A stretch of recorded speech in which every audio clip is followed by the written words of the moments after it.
এটা এটা তুলেন, এটা তুলেন, এটা এটা ইয়েটা জুসের প্যাকেটটা। না তোমাকেও করছি তো, আরে তুমি কাজ করছো, এটা এটা করবো না। হ্যাঁ এই চলছে প্যাকেজিং, প্যাকেজিং চলছে। হ্যাঁ খাবার দাবার প্যাকেজিং চলছে। এই গরম গরম সমোসা।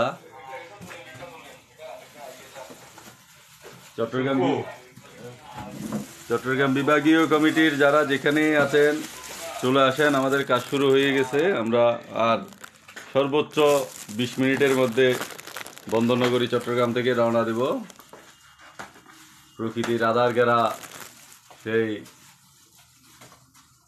জগৎপুর অনাথ আশ্রমের দিকে। তার আগে আমাদের ছোট্ট একটা যাত্রা বিরতি এবং সকালের নাস্তা বিতরণ।